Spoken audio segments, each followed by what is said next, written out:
You could be larger than life, bigger than the world, living out the hopes and dreams of every boy and every girl. You could fly higher than the sky, shine brighter than the stars. You could have all you ever wanted, shoot the moon and reach for Mars. You know you could. Yeah, and times are changing everywhere. Do we dream and do we dare? It's up to you, the door is open wide. Feel the rhythm of today, learn the part and join the play. The world is here, let's take it for a ride. You could be larger than life, bigger than the world, living out the hopes and dreams of every boy and every girl. You could fly higher than the sky, shine brighter than the stars. You could have all you ever wanted, shoot the moon and reach for Mars. You know you could. Larger, larger than, bigger, bigger than, living hopes and dreams. Every boy and girl, higher, higher than, brighter, brighter than, all you wanted. You know, you could be larger than life, bigger than the world, living out the hopes and dreams of every boy and every girl. You could fly higher than the sky, shine brighter than the stars. You can have all you ever wanted.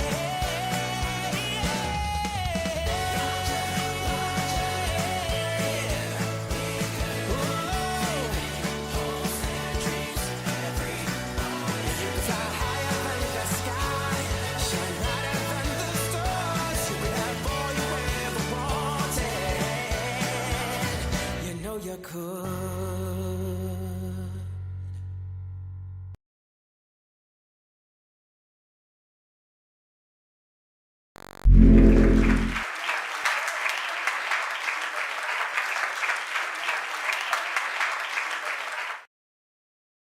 Yum, yum. Pomegranate juice. Woo. Okay. Welcome back to the channel, Grand Colombia, and welcome to another Coffee Time Live, coming to you from Armenia, Candio, Colombia. Colombia, spelled with double O's. Okay, let's look at the weather. Look. Now, today's weather cam is probably more a traffic cam. I decided to point it down.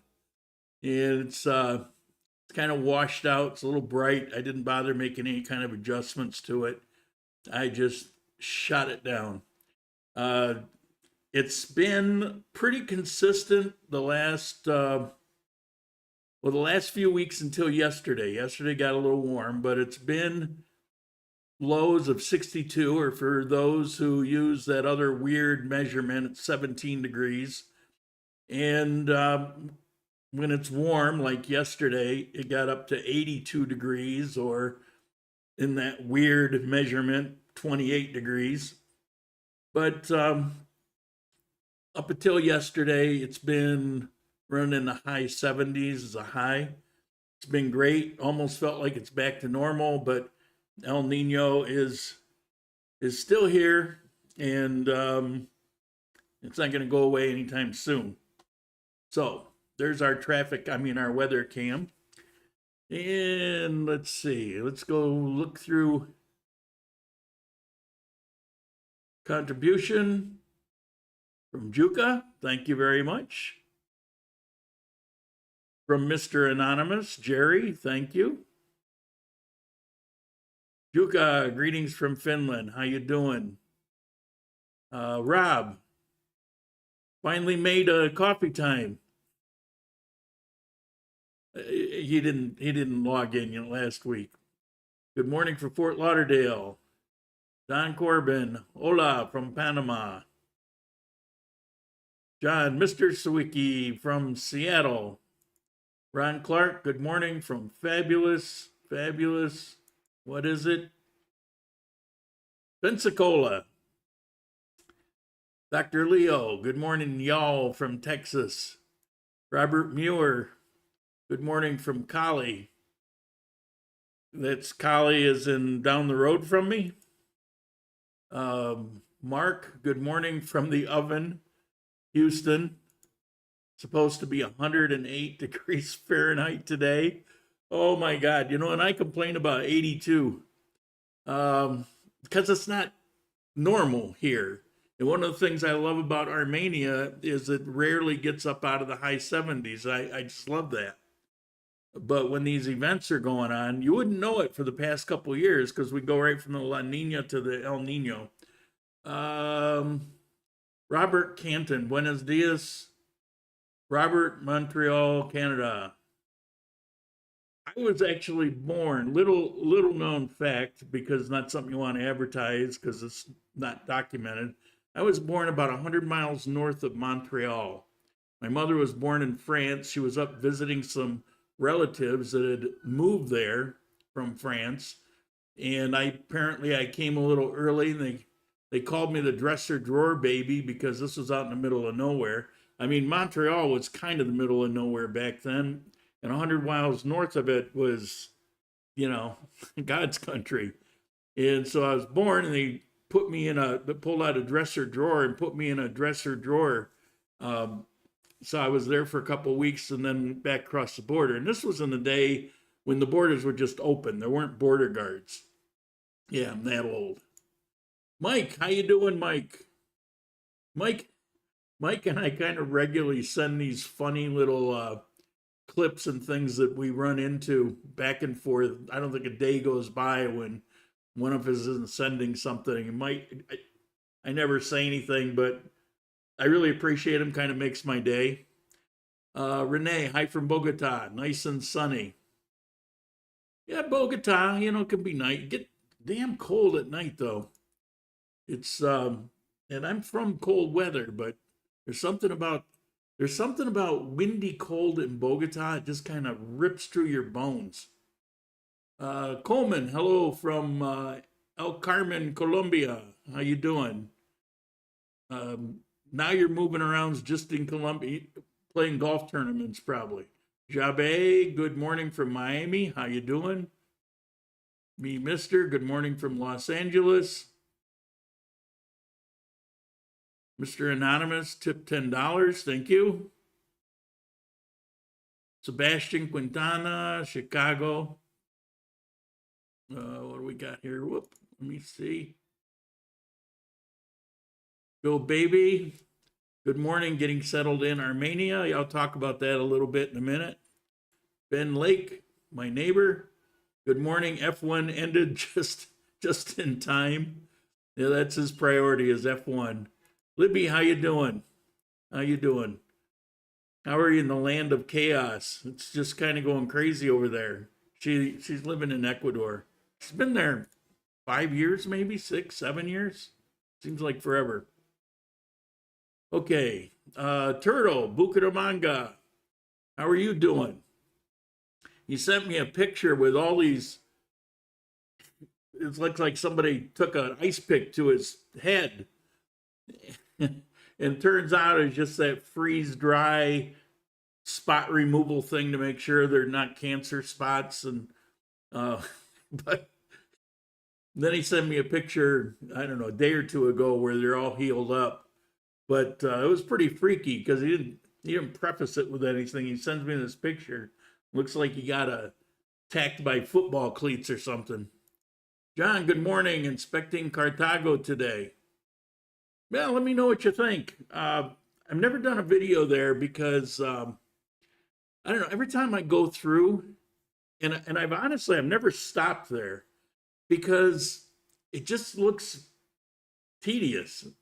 It doesn't look like anything, you know. Like a lot of times you go through a place and go, "Oh, that looks interesting." You know, I'll have to go back and when I have time, or maybe I got time today. I go through there. I've been, I don't know, bunch of times, and it's like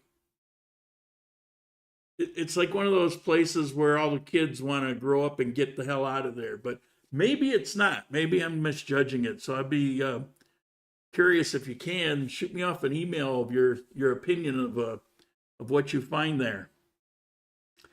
Okay, for those that are interested, and I can't believe how many emails I get about this, people freaking out over the peso to the dollar exchange, and it dropped down to like 3,800 or something, which from my point of view perspective, it's still good, but it's been, I don't know, probably going on 2 weeks around 4,100 to the dollar. It's been pretty steady.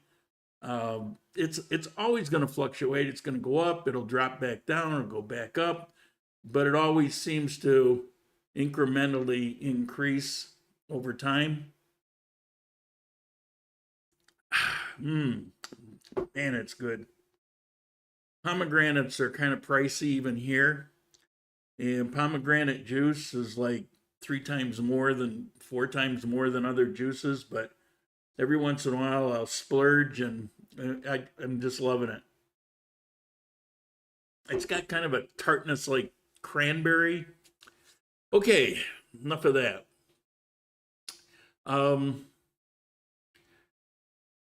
Bill mentioned here, let me see. I just noticed Bill dropped a contribution, I think before I even started. Thank you very much for that. Appreciate it. And then we've got a couple more anonymous ones. Okay. Don't be shy. You know, you can put your first name and nobody will still know, but it'll give me kind of a clue. So Bill, he was actually arrived here as a couple. He and his wife been together, I think he said 15 years or something like that. And she's from originally Bogota. She's been living in the USA with him for a number of years, but so she's kind of a gringa. But she's from Bogota, which I liked her already because she says she doesn't really care for Bogota anymore. And it sounds like either do I. Although there's some things to be said for it. You know, I don't like big cities anyway, so it's an instant issue for me. But they decided to kind of dip their toe into the water to live in Armenia for a while. And for those who wonder, is it difficult to find a place to live? Well, they got here and they were in conversations with me, messages to me. It sounded like they were almost panicked about finding a place. And they were panicked because they only had like 2 months to locate a place, and which is more than enough. I mean, I tell people, you know, a month and you're good. And if you take your time, it'll be a couple of weeks. So they go out. We met for coffee this last Tuesday at Mark's Coffee Clutch that he wants to put together. I don't know the status of it. You'll have to ask him. But they wanted to meet up, and so I said, well, let's meet there at that coffee time. And we'll have a talk, and then when other people roll in, you know, I'll be there because, you know, I can't always be at those things. So, so we met them up. They were there first, and we talked about different barrios, good places to live. And I told them, look for these particular buildings, these kind of barrios, and talked about the layout and things that are near and stuff like that. So we had a nice conversation about it. And although we did have a lively conversation about whether you should get furnished or unfurnished, I don't think it makes sense to get furnished at all, because if anything happens to the furniture, you have to replace furniture that is usually kind of crappy anyway. It's usually not very comfortable. Plus, they charge so much extra that within the cost of a furnished place, about 3 months of that extra cost will completely furnish your place, including washing machine, refrigerator. So, but you know, they had their reasons too. We don't know if we want to stay here. We don't know if we want to hassle getting rid of stuff. And I'm a proponent of getting used to begin with and then replace as you go along. So I get their reasoning. I would still go with an unfurnished place and furnish it. But they we met for coffee. About, I don't know, maybe 6 people total showed up, including us. So they go out hunting, and within 4 days they found the place that they wanted to stay. Now, they were doing some serious hunting. I mean, they were hitting up like 8 places a day or something. That I may not have all that right, but it seemed like that's what he was telling me. So that's good news. Now, I do want to run. This is short term, of my friends that have a place in the club. So I'm going to run that little minute ad they put together. The email's at the end, so don't email me. Email them directly. If you're visiting, it's a great location. And so here we go. No? Yeah.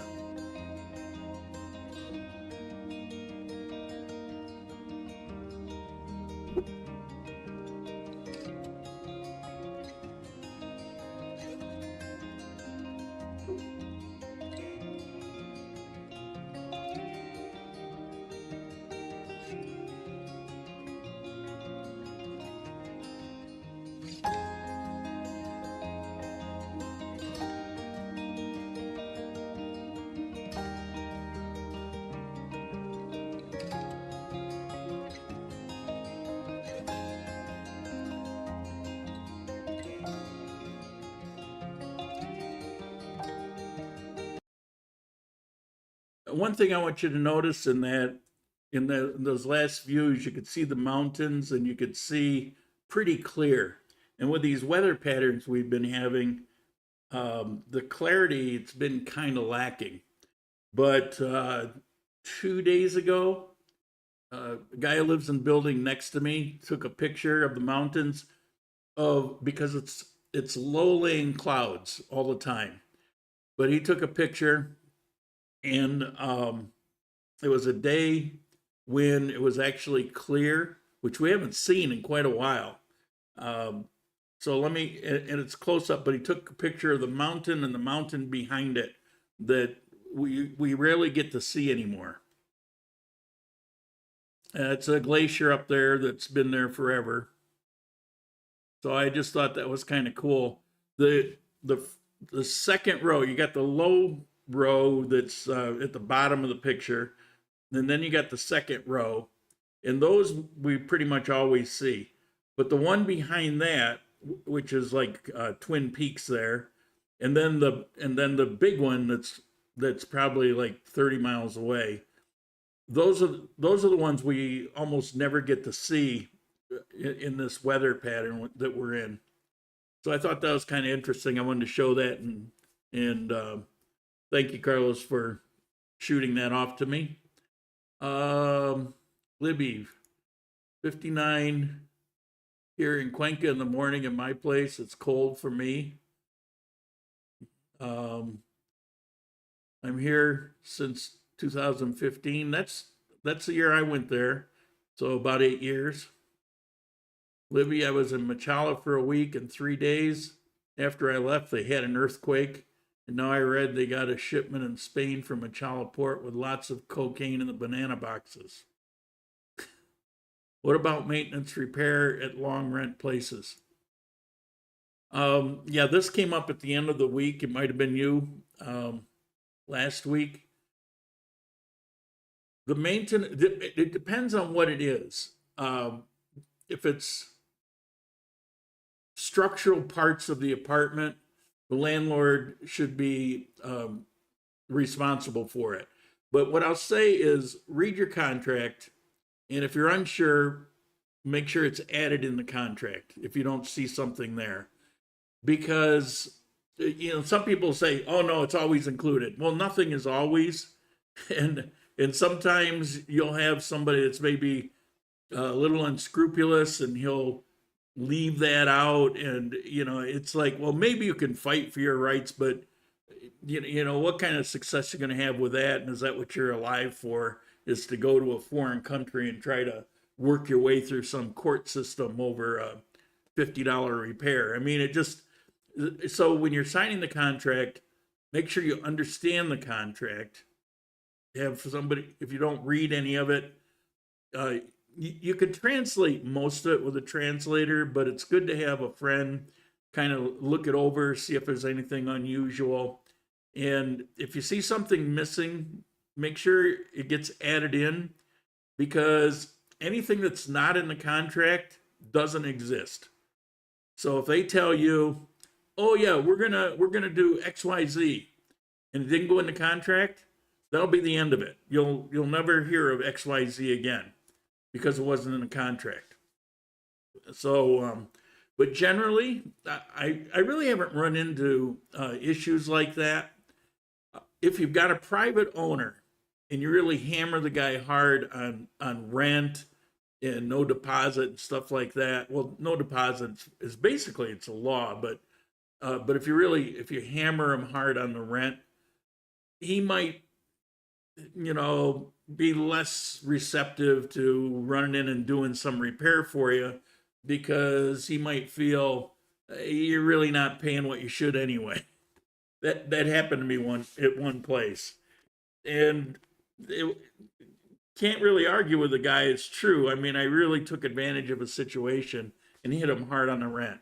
And so I actually took care of the issue. Was a non-issue. I was still way ahead of the game. But for the most part, you'll have a contract that'll be kind of boilerplate. One thing I look for in contracts is sometimes I want 2 or 3 months notice before you move out. That's not practical for me. I don't want that. So I always change it to a month notice. Because the thing is, let's say you leave it at 2 months. The minute you go into that 2 months, that time has passed, it's going to automatically roll over. So you can no longer use that time to go find another place. You're now committed to another year in that contract. That's the way that works. So, I do 1 month, and then the month before that is when I make my decision, find a place, go ahead and get it. And that way it's also kind of difficult to go find a place and say, okay, now hold it for 2 months for me while my contract ends. So it's just not very practical.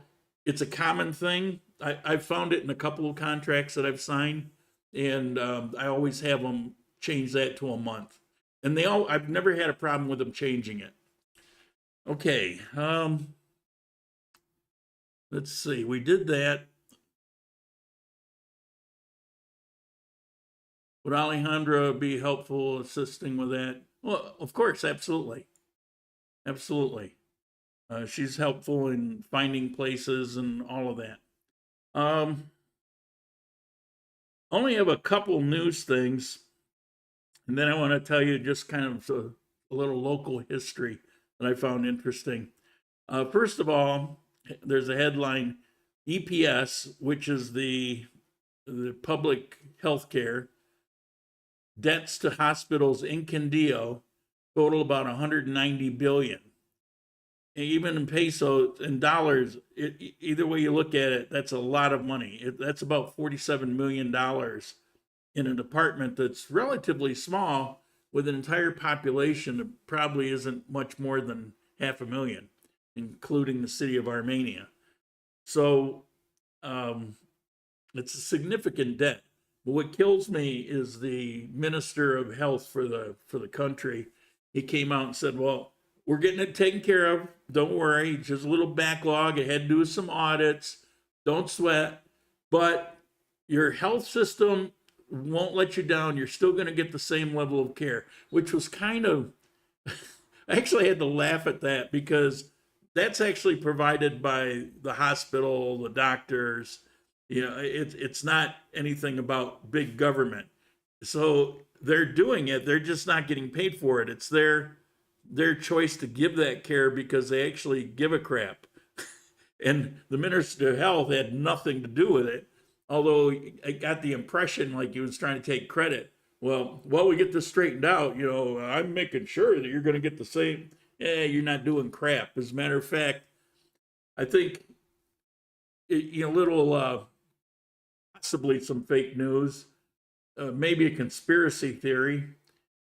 It may have something to do with the Department of Condillo overwhelmingly kind of voting against the current national government. They wanted the other guy. Very few people voted for the commie, thief, criminal, or the other guy. Okay, so John, thank you. Corito Sol, I came to Earth in Armenia, Condillo. Now I'm living in the Netherlands. Family is there and in Calarca. Hello to your family, Armenia, Calarca. Well, timely that you would be here and mention that, because we're going to talk about the war between Calarca and Armenia today. But little news item. This isn't a great. It's more of a local thing, but I decided I would put it up anyway because it has to do with what's going on in general everywhere. With more than 1,400 cases, family violence in Condillo is increasing. Now, the stats are what are interesting. If you look at the report on this, they've got a number of stats, but the one that jumps out is the Stratus. And in Stratus 1 and 2 is where all of the violence is taking place practically, 85% of it. In Stratus 4, it's 1%. In Stratus 5, it's 0.9%. And in Stratus 6, there's no record of it. So it's kind of obvious when you have, it's not a cultural thing, it's a financial thing. When you're broke and you're struggling and you can't, find money for your next meal, and you start bickering at each other and blaming each other, that's where these things happen. Somebody gives up, feels hopeless, maybe gets drunk. But the violence, there's violence against men. It's overwhelmingly against women, kids, and old people like me. It's about the same number, and it's very low. It's mostly just the spouses tearing each other apart. It's kind of sad, but again, it's kind of a worldwide thing. There really wasn't much in the line of news. There's a big focus on local elections, which is pretty tedious. You're not going to know who any of these people are. It doesn't really matter. So, I'm just not going to, there's no reason to talk about those things. I want to thank you, these contributions today. I want to thank you very much. I appreciate it. As you know, this channel draws no income. There's no YouTube money. And so where it comes from is viewers like you, the contributions, not just here on the live, but also at the website. There's a contribution page, and I get contributions through there, and occasionally somebody will buy a coffee mug or a t-shirt, and I'll get a 15 or 20% of whatever that costs. I get that. And so it's your support that keeps everything going, and I'm grateful for it because I really enjoy this. I mean, last week I had a choice of doing a personal day, and at the last minute I just didn't want to give up my coffee time, and so I called off my day off and did this. Plus there's people that come on regularly, and I don't want to let them down. So, I mean, I'll take a day off once in a while, usually because I don't have any choice. And last week I had somewhat of a choice. Maybe I had to pay a little price, but it was basically, my preference was to go ahead and do the coffee time. John Swickey sent a contribution today and a few weeks ago. Thank you very much. I just wanted to take a minute to tell you guys it is greatly appreciated. And before I get to our main story, I got a little thing on Petro. We love that. And before that, I want to address some visa rumors. I'm getting calls and I'm getting messages about so-and-so said this and so-and-so said that, and this person's panicked. And so I get a call and somebody was talking to him about this person's living in the United States, and he was on Medellin Facebook page, and everybody's saying, how difficult it is. He probably won't get it. And so they steered him to a service in Medellin that sells private insurance. And they said, well, you can't get EPS insurance anymore, and you have to buy our insurance. And the price of it was like 4 times the cost of other private insurances or travel insurance. And it's not true. They're lying. I'd say misrepresent. No, they're lying in order to sell policies. And people are buying into this idea that everything is so difficult. It's a little more than you had to do before. But what we had to do before was almost nothing. You show up with a passport and a piece of paper showing where you're getting your money, and you were home free. Well, now they want that piece of paper verified. They want a criminal record of where you're from. Pretty much every other country wants that and more. So I mean, it certainly isn't unreasonable. And they're saying, well, I can't get the retirement paper apostilled because it's got to go through Washington, D.C. It's not true. Just go to one of these online services. It'll cost you $150, $200. They take care of everything. You'll have it back in a few days. It's easy. It's simple. You don't have to leave the country. You don't have to run around when you're in the U.S., and it doesn't have to be through Washington, D.C. When I had mine done when I was in the U.S., I just had it done at the local Social Security office. And there's no place on there for signature. I just said, put your Social Security stamp on it and sign the side of the page. He says, well, I don't know if that'll certify it, if that'll be legal. It doesn't matter. So they went ahead and did it. Thank you. And then once I had that, I went to the local place to get an apostille. It's a piece of paper attached to it, and it was accepted. And that was in Ecuador, where they're really tough. But it's not that difficult. But bottom line is, you're having people out there trying to sell things and taking advantage of what was confusing last fall. It isn't anymore. It's pretty clear. But I keep talking to people that are panicking over what's going to happen and how is this going to happen. What I will tell you is when you arrive here, start the process right away.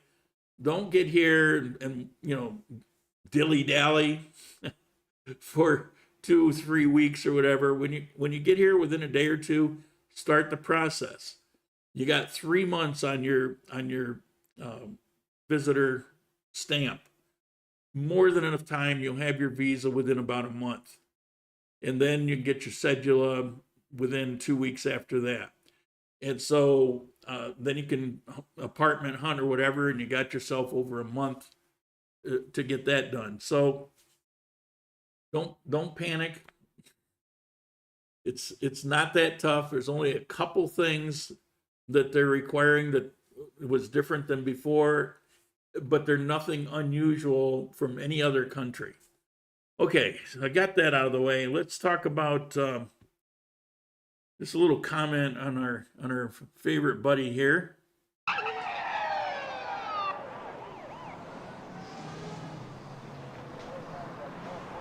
Go ahead. Make my day. Oh my God! Okay, here's the first headline. This I ran through a translator. Peter, I don't know where Peter came. It's supposed to be Petro. Is sick. Congressman asks that the president undergo a medical examination. Now, the interesting thing about this is that today I did another search. I can't find any of these. They've seemed to have vanished, but they're up in arms because he's been missing a lot of appointments, and a lot of things are not getting done because he's supposed to be in certain committee meetings and things where they have conversations, and personally I think that's fine. But they suspect, because he had some medical issues that he did not get addressed here before the election, while the election campaigning was taking place. He went to Cuba, where his records would be sealed. He went to Cuba and had some medical something or other done, and now they have a lot of reasons. And I wanted to find it so I could list some of those reasons, because I don't remember. I don't want to get it wrong, but they had a number of reasons. The biggest one is he's missing a lot of appointments, but there were some other telltale signs. And they also are talking about maybe creating a new law that requires public servants to have publicly known physicals. So kind of interesting. Maybe he's just hiding out because of all the bad news about corruption in the family, but who knows? Who knows, right? All right, now we're going to get to the heart of the story. This is about Calarca. Yeah, it goes up at the end. Calarca and Armenia. Now, Calarca was founded in 1886. And it was founded as a part of the people were here in Calarca on behalf of a corporation. It was called Barilla Development and Colonization Company. It had to do with some mining, some things like that. And so they would do some exploratory things, and the people that founded it were essentially employees of this corporation. And they founded Calarca. Now, they had their eye on the other side of the gorge, the other side of the river, this land of Armenia. They had their eye on it, and they were planning on annexing that. They also had this idea that in Condillo, it wasn't Condillo at the time, but in the department, that they would eventually become the capital. So they had all this stuff going on in their head about what was going to take place. Well, in 1889, Armenia was officially founded. People came before that, but it was officially founded in 1889, so a few years later. And so Calarca was pretty upset about it. And they thought, we've lost the land. It's like, that means we've lost wealth. Now, in Calarca, because they were essentially employees of that company, things that they did weren't necessarily going to be theirs. So if they did something, developed it, the company could have its claws in it. And they were very resentful of the people in Armenia because they were just here as free souls, and whatever they bought and built and build up were their own personal property. And so there was some jealousy that was going on. So what came out of that was a lot of bitterness. And there were a lot of, I call it a war, but it kind of was. It wasn't a shooting war, but it was pretty serious thing. There was a real divide bigger than that canyon there that separates us. For example, no intermarriage was allowed. So if you had an Armenian and somebody from Calarca, there's no way you're not going to marry. You're not even going to date. The anger over once Condillo was founded, and the fact that Calarca lost its vision of being a capital and everything that goes with that, there was problems with that also. So this went on up until about 40 years ago. This was a pretty heated thing. It came out in a lot of ways. There was no cooperation. There were drunken brawls over this. It was a serious problem. Now, people wonder why Armenia has a nickname. And this nickname, and pronouncing it as an English speaker, it looks like Kuya Bro or Kui a Bro or something like that. It's actually Kujabro, Kujabro, Kujabro. This is a nickname for Armenians. And where did that come from?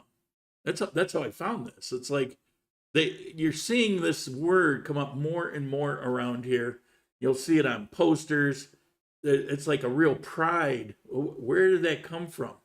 Well, the root of that word, which was kujabra, was a plant, and it was a plant at one time that grew all over Quindío.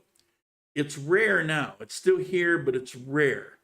And this plant was a widespreading ground vine that had, they call them pumpkins, but they're actually gourds. They weren't really edible, but they were used extensively. You know, they would cut these things and dig them out, use them as little bowls and things like that. You know, cheap, just kind of laying around a set of dishes.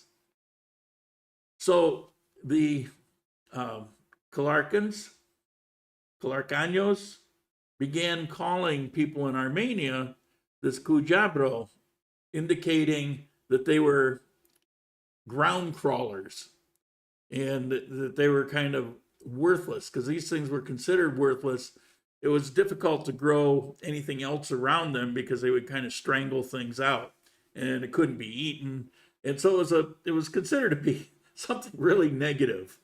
You know, so I try to keep the language clean, so I can't really say what came to my mind, but it was an issue. Well, the Armenians, being kind of angry and upset over this, started calling them something else. So instead of Calarquinos, they started calling, I'm not going to get this right, I have it up on the screen here, Charascaleños. And that was for a weed that grew all over the place. And this weed, it was in the context of implying, or the way they would verbalize this, it was implying that the Calarqueños were crawling at the feet of this company. They were just weeds to be plucked. And okay, maybe we're not getting the context from 150 years ago, but these weren't just words. This was real vitriol. this was a real issue. And finally, about 40 years ago, the hatchets were put down. They stopped this intermarriage thing, and all of the ugliness just kind of melted away. Now, when did this take place? What was going on 40 years ago? That was when the FARC had moved into this area.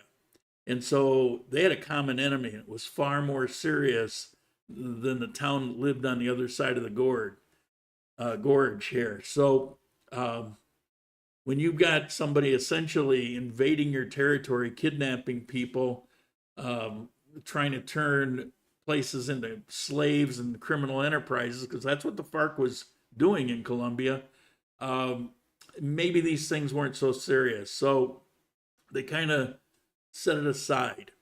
And when the FARC was cleared out and all of that went away, which took about 20 years, they were so used to working together and cooperating that it never came back. Well, what's happened here in Armenia is they've decided to embrace that nickname, Kujabro. They've decided to embrace it. It's part of their culture, their heritage, and instead of it being demeaning, it's become a statement of pride. And so that's why you see festivals and signs and all of that if you were born in Armenia, because that's how it applies. If you were born here, if you were born in Armenia, um, that's something to take on as a matter of pride. It's hard to express all the different ways, but imagine every step you'd take if you wanted to get a permit to do something, and somebody, regardless of how positive it would be, somebody would step on you so it wouldn't happen. Think of Hatfield and McCoy's kind of situation. And fortunately today, it's not like that. So I don't know if you like these little history things. I just kind of find them fascinating. And it's so easy for these little tidbits to fall by the wayside. And I discovered this by trying to figure out where this nickname came from. And it was not easy to find this information. So, I mean, once I knew a little more about it, I could go to it, but it took a while to kind of figure it out. So there's that. We have a little time left. My fan quit working today, and I got the window shut so I don't get any traffic noise, because I got my traffic cam here. Those are those short buses that are, they're called Tinto, and they're looking orange because of the color, but if you can see the side, they're actually red buses. And they're small, so they get in and out of traffic. This turnaround here, it's a turnaround to go back in Armenia. To the left is going to Pareda, to the right is heading into Armenia. And I'm right on the north boundary between Armenia and Circassia. And so this is a turnaround, the last turnaround before you leave the limits, the city limits of Armenia. And so it's pretty useful for me, because every taxi and bus in the world that was headed north turns around there. And so I don't even have to call for taxis. Is that bus going to make it? Is he going to make it? That's a tight fit there. Somebody was there guiding him. But I don't have to call for taxis because I can walk out the door. The longest I waited was 5 minutes. It's usually 2 or 3 minutes, and there's going to be a taxi going by. They'll drop somebody off, and they'll come up to this turnaround and head back towards the city. So it's pretty handy. You can see, kind of busy. All right. I think most people did the same thing with Gringo. Libby, sometimes Colombia won't accept documents that are dated older than 6 months. Not sometimes, always. So do all your paperwork at the same time, especially the apostilles. Also, not know where you live. Applied for my, I'm not sure what that is. Pension visa through the Colombian consulate office in LA. It took 2 weeks after receiving it. Then I went to Colombia. Yeah, you can do it there. You can do it here. Either way, it's here. I came here, and an agent was recommended to me in my subsequent visas, and I've got my residency coming up in 2 months, October. I've been going to the same person, and it's always been painless. The time doesn't even matter because it's just taken care of. I give everything to her. She handles it. She lets me know when it's all done. Used to be, she would take the passport and would go to Bogota, and they would put the sticker right in the passport. Well, now they're doing it digital. So you just get an address with a file, and you can print it off and cut it out and just put it in your passport, or just not even worry about it or take a picture of it. It's very different. I call it a turnaround designed by a drunk engineer due to the poor sightline trying to merge in the traffic from the turnaround. Yeah, it is kind of a coming from Pareda, going to the left, where the cars are coming from the left to the right. It's kind of a blind spot, but there's enough there. When I was driving, I didn't really have any problem with it. You just wait until there's no cars and then you shoot across and you have enough time. Somebody would have to be really traveling really fast for that to be a problem. But yeah, I mean, you know, you do what you got to do. Okay. Any other questions, comments? We got about 10 minutes if you want it. If you don't, we can call it off. We can let's see, what do we have here? I can make it official. It's Q&A time. It's time to start asking your questions. Remember, 4 question marks first, then ask the question. There's your official notification.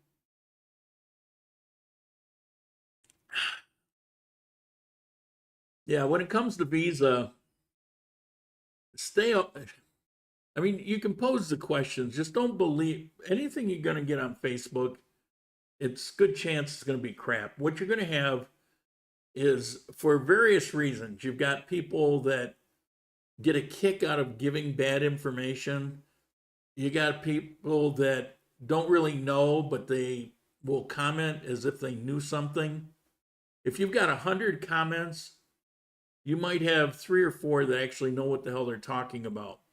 And if you see something repeated 30 times, then you think, well, maybe that's true. And all that does is just waste your time, because then you're chasing around trying to find out, was that true or not? It's like, why put your energy into that? So just forget that crap. If you're in the US, you talk to the consulate. If you're here, you know, talk to an agent, not a lawyer, because the lawyers here, I mean, you can. It's just my advice. Take it for what it's worth. The lawyers here do not do much of this work, where the agents, it's all they do. It's a different situation than the ones that were in Ecuador, because those are the ones I said stay away from. And there you actually wanted a lawyer. It was much more complicated there. It was a different situation. Here, it's not so complicated that you need legal support. You just need somebody who knows what they're doing, who has connections, can get that stuff through. Something came up recently. It said, oh, I didn't have to have an FBI report. I had a state report. Well, technically, you need a national police report that covers you in whatever state you happen to be in. But the state report went through because she has connections. Now, in some states, the state report is the FBI report. The copies are identical, and it's the same format. But a lot of states, it's not. It's a separate kind of report, and so there could be something on an FBI report that will not show on that state report, depending on what state you're in. So FBI is pretty much all encompassing. So that's really what you're after. But if you have a decent agent does all this all the time, and they've got connections, little things like that, it won't be that makes it seamless.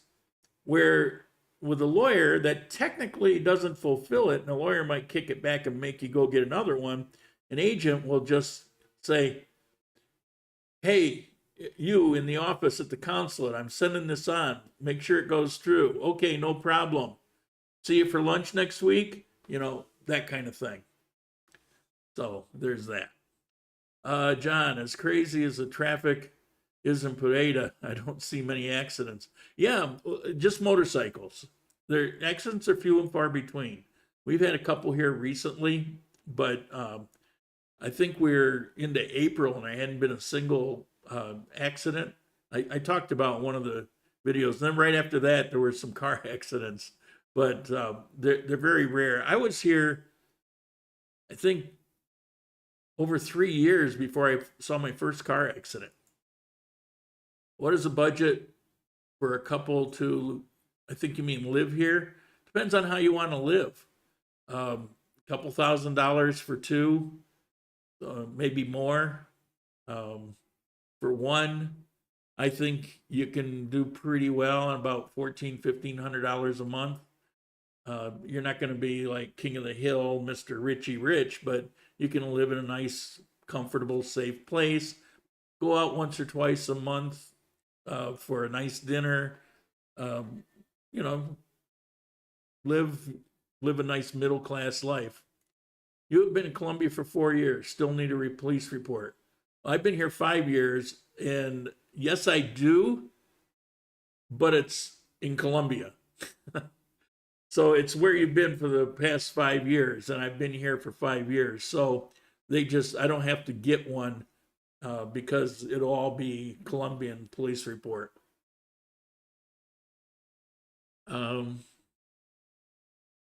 Thanks for your info. I'm planning to move to Colombia ever since I went there the first time. My 2 dogs are a problem. I worry I may have a hard time to find a place. Why? Every place takes dogs that I know of. Dogs are hugely popular here. 2 headlines that I didn't bring up because anywhere else in the world, these wouldn't be headlines. There was a dog that was abused in Cali, the city, 4 hours away from here. Headline, this dog was abused. And then there was another one where it was some farm animal somewhere else that was abused. I mean, because people get outraged over things like that here. That's why it makes headlines. They do the headlines because they know it'll draw a response. And then you see all these comments on it. Abused a dog. How low can you? I mean, you might as well be abusing a baby.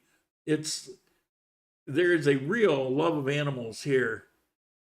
When you first get here, you kind of sense it, you kind of know it. The longer you're here, the more you realize that there's something about that that's really ingrained.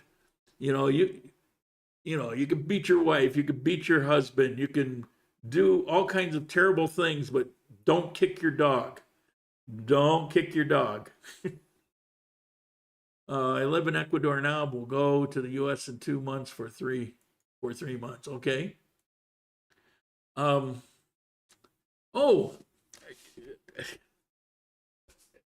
Back years ago, maybe in the 70s in the United States, one day I got my mail and inside was a credit card that was sent to me from a bank.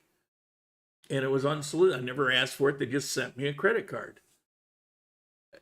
Well, those days are long gone in the U.S. I mean, you not only have to request one, but you have to jump through hoops in order to get one, it seems.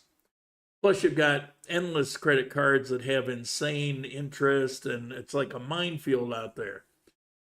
So here, I mentioned in the video that I was here and used Rappi, and after, I think it was around my first year, I got in the mail this black box with gold lettering, and I opened it up, and it was like, doo-doo-doo-doo, this crazy presentation, and it was this black credit card from Rappi.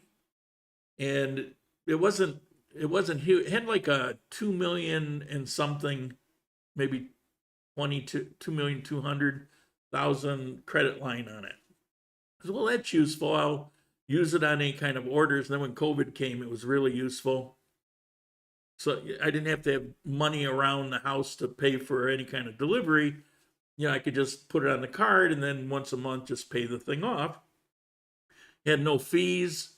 And if you paid it within a month, you know, there was no interest. So it was easy.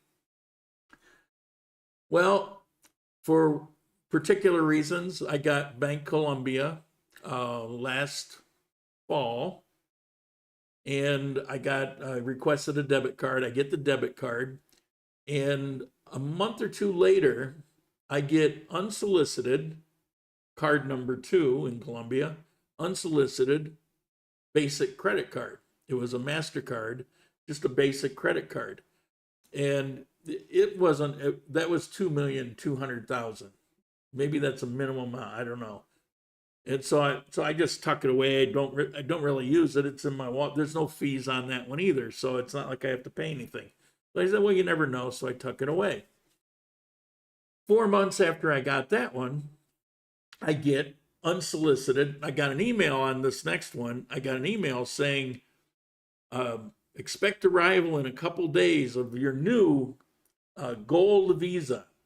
Now this one's pretty cool. This has all kinds of benefits on it. It's got travel insurance. It's got towing, free towing. It's like AAA kind of thing. It's got all kinds of benefits, discounts at various places, and no fee. And if you pay off within 30 days, there's no interest charges. And so I get that, and that's got a 9 million line of credit on it. So I said, well, I'm pretty set, but all three of those were completely unsolicited. Surprise, you have a new credit card. So I think, okay, well, that's that. I didn't get an upgrade on that first one at Bank Colombia. They just sent me a different type, a Visa instead of a MasterCard, all new one, but it was definitely it was a big upgrade. So I don't think much about it. It's been about maybe 5 months since then. I get an email 2 days ago. Congratulations, you've been approved for a new American Express card through Bank of Colombia. You'll expect to receive it in 3 or 4 days, and you have a line of credit on it for 10 million pesos, and you can use all of it to withdraw as cash without penalty, without a surcharge. And so if I want 10 million pesos, I can go to some ATM and withdraw it and not have to pay. Yeah, so it's telling me all this stuff. I go, why do they keep sending all these credit cards that I'm not asking for? This one's probably a step too far. There's some advantages if I travel internationally with it, but I don't really want it. I don't really need it, and I have no intention of any international travel. The only travel I see is in Colombia. So this one I'll probably have to figure out how to cancel it. But I don't know. Some of you might find that interesting, because people say, was it hard to get a credit card? Maybe it's hard not to get one. I've been here a while when these things started coming, to long enough to have a credit standing. But any concerns in Colombia about the new round of COVID fears circulating in the U.S.? We probably won't have any until we get closer to election time. Yeah. I saw some of the reports in the U.S. about that, and I'm thinking, are people really going to buy into this? Are they going to go a second round where we're going to have to do some lockdowns? We're going to have to send out all these non-traceable mail-in ballots by the millions. I mean, are people really going to buy it second time around? COVID never left, and somehow people survived because the stats of the issues around COVID are actually better than the stats of the issues around the flu. Not to say for one person it might be worse than if they'd had the flu or whatever, but if you look at the statistics of it, the danger of catching it, the number of the mortality rate and all of that, it's worse with the flu. So it's here. There's nothing we can do about it. Therefore, do you really want to go lock yourself in prior to an election cycle because the politicians told you to? I hope to hell that doesn't happen for you guys. Here, maybe when we get closer to election, maybe they'll pull a rabbit out of their hat and try to do the same thing. My concern is that we will have more gringos coming to Colombia. Yeah. On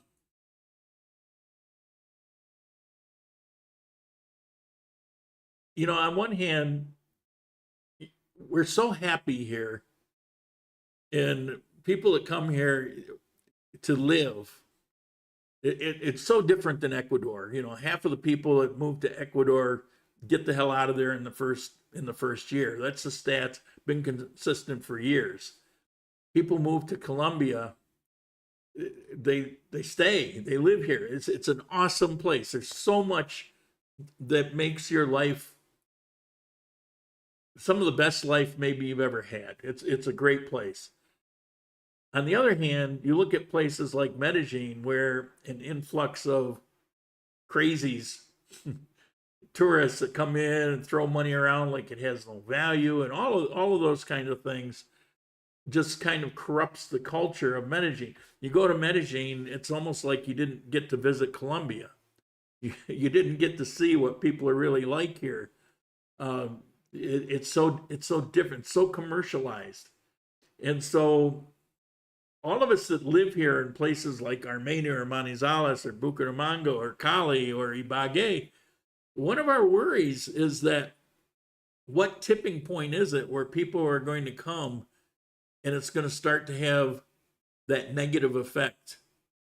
Because you've got so many people that come from the US, Canada, and England that don't really know how to act, and they get indignant if things aren't the way they expect it to be.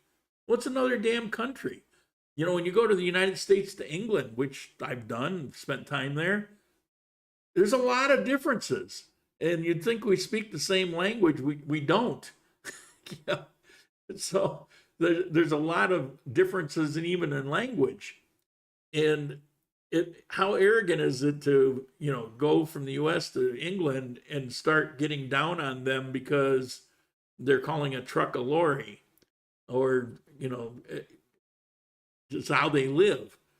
Well, you wouldn't, but you come here, or you go to Ecuador, you go to Panama, and you're looking and you say, well, everything they're doing screwed up.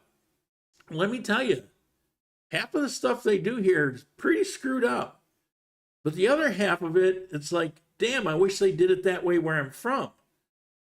You know, it's different, and they've developed their own way to live. And it works because we're living such a good life here. So you put up with the things that suck. Their websites are pathetic. My God, I mean, how is it you can't get a website to function properly? You know, it's horrible. There's certain aspects of the culture here that can be maddening if you're not from here. On the other hand, look at my life overall day to day. It doesn't get better. I have not even a moment of wishing I was somewhere else. And I can't ever say it's always been like that at other places. You know, and I'm up 5 years now here. That would be long enough to have a clue if that were the case. John C., what happened to that car that you bought with bogus paperwork junket? I did a complete video on my private channel talking about that and another car and lessons learned, and I'm a little embarrassed over I let some of that bite me in the butt, and I lost some money over the thing, but I put it out on that private video and I explained all that. I'm trying not to remember any of that episode. And the worst thing is, I knew better than some of the mistakes that I made. And I still made them. Old saying, while in Rome, do as the Romans do. Yeah, that's an old saying. That goes back to Roman times. That's not a current saying. That's an old saying. And it's always been like that. There's validity. When you go somewhere, it's your obligation to adjust, to accept it, and to adjust to it. You're not going to change their culture. All you're going to do is make yourself miserable. One of the things that still drives me crazy is this word ahora. It means now. Ahorita means God knows whenever.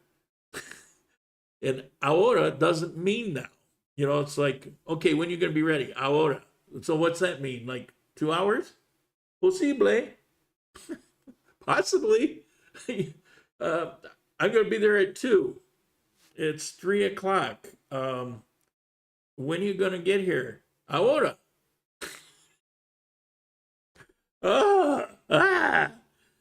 My whole life I've been obsessive about time. I could have been German, you know. I mean, or Japanese with the train systems, you know. They're not more than a couple seconds off. that my whole life, it's like if I'm not early, I'm late, and I've been driven by time. And to this day, that's still a difficult adjustment for me. But I don't get upset. I don't get angry because it's how they live. It just eats at me. It just eats at me. It's like, it's like an involuntary thing you have no control over. You know, if you get up to give a speech in front of 1,000 people and you get a little stage fright or a little anxiety, you don't have control over it. It's just happening. Well, when these situations happen, I get this this agitation, this stress, this you know, I don't know what to do with it, and I can't lose it. I can't just sit back and say, that's just the way it is. Wish I could.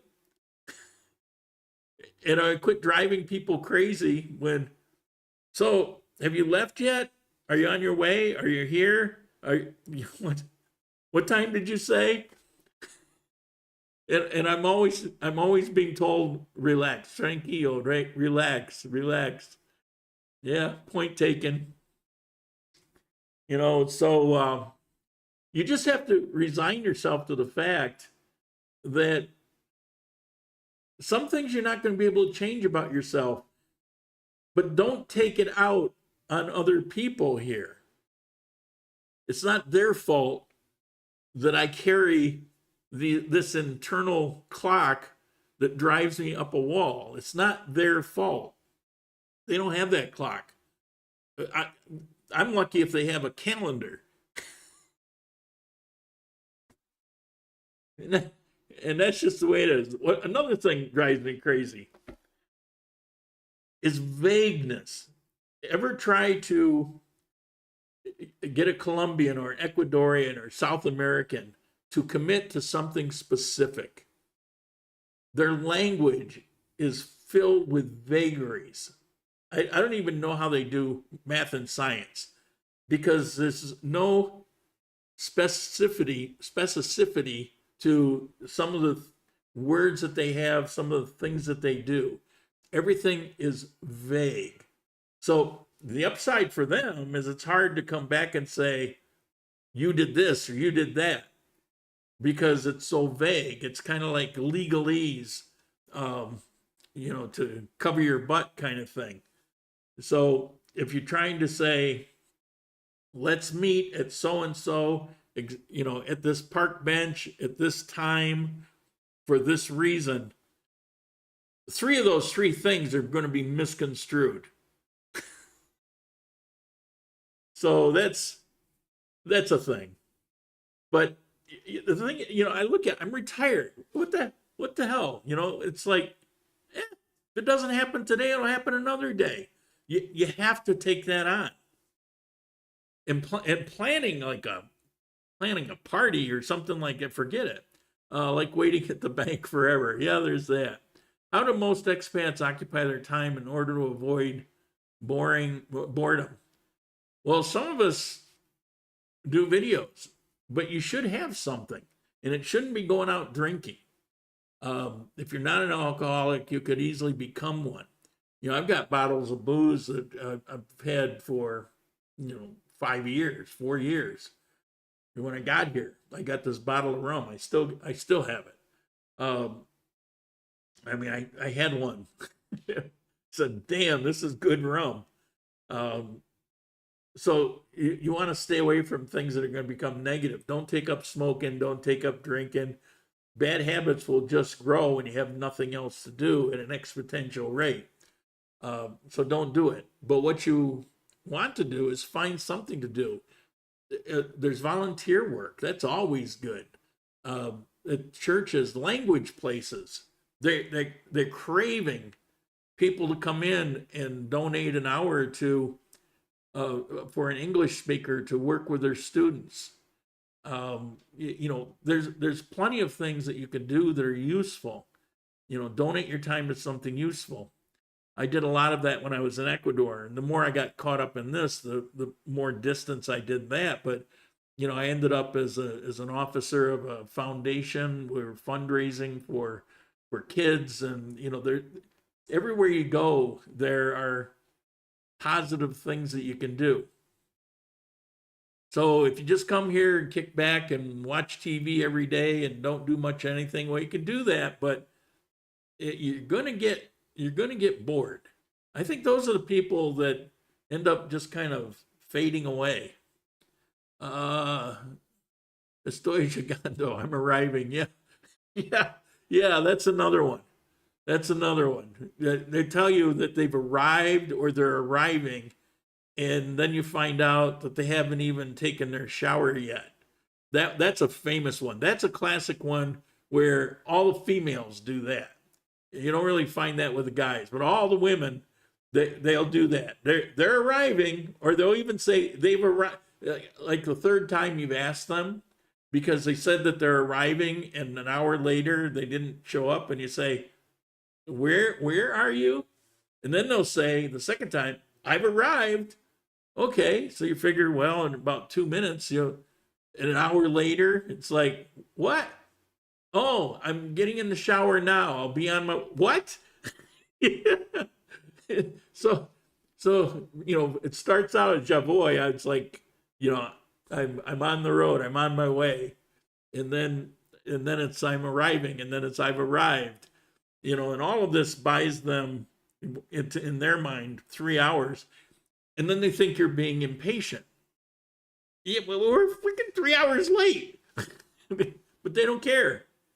It's a non-factor.